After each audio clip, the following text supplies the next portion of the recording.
Magandang hapon po sa ating lahat. So ito, lahat po ay abala muna tayo ngayong araw na to. So kami ay mag-security muna dito sa gaganapin na seremonya dito sa aming bayan, na kung saan ay magkakaroon ng isang groundbreaking ceremony para po sa bubuksang pasalubong center. Ayan po ay gaganapin dito sa Barangay Amuntay. Ayan, mayroon na naman po tayong isang bubuksan na pasalubong center na kung saan ang mga produkto ng mga taga-Pituguhin ay pwede ditong magbenta at pwedeng ilagay dito. At ito po ay daanan ng sasakyan going Gumaka at pabalik naman ho going Makalelon, Pitogo. Ito po, magsisimula na din po ang programa. Nandito na din po ang panauhing pandangal ng ating bayan. So ito na nga po ang mga tao dumating na. Hala, ayan, marami na mga bisita. Kompleto na din halos.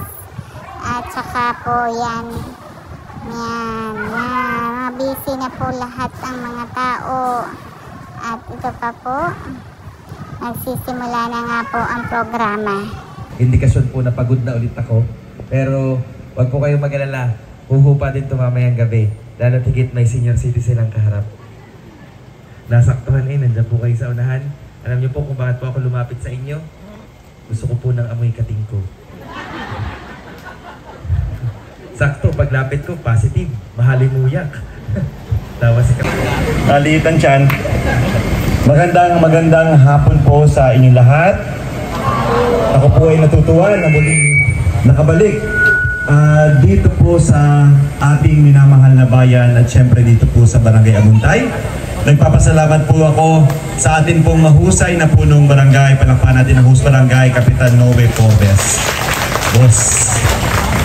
At syempre po, nagpapasalamat din po ako sapagkat buo po ang suporta at samahan ng Sangguniang Bayan ng Pitogo. Sa pangunguna po ng ating punong bayan, palapakan natin, Mayor Tox Sayat. At sa lahat po ng mga konsihan ng bayan na narito, atin pong kinilanin sa pangunguna po ng ating Vice Mayor Timothy Villaflor. Palapakan natin ang ating pong mga katuwang sa Sangguniang. At ito po ang establishing specialty centers in Department of Health, hospitals in every region in government-owned or controlled corporation. Ibig sabihin po, na isa batas na po ang pagkakaroon ng specialty center sa lahat po ng mga ospital na kontrolado ng pamahalaan. Maging ito man po ay dito sa ating pong region o maging dito po sa probinsya o sa ating distrito. Maganda po ito dahil batas na po ngayon, malalagyan na po ng pondo para ang mga ospital natin ay malagyan na ng specialization. So para po ito sa ating lahat. Sa unang isang taon po natin, 2 batas na po ang naipasa ni Congressman Ray. Mga business po natin, doon natin ilalagay. Ano ma'am? Yes. Sino po ba dito ang mga 4K? Yung president po natin dito? Yun ma'am, nako, mayroon na kayong magagamit. Punta rin ang punta. Baka mamaya ay nasa pasalubong center po. Yes. So ngayon po naman, dito po tayo sa harapan. Dito lang po tayo, ma'am, sir. Kagawad, Secretary, Treasurer, Kapitan. Ano pa lang po tayo? Muli pa lang kami ng opisal na groundbreaking ng ating pasalubong center. Maraming salamat po, Congressman Reynald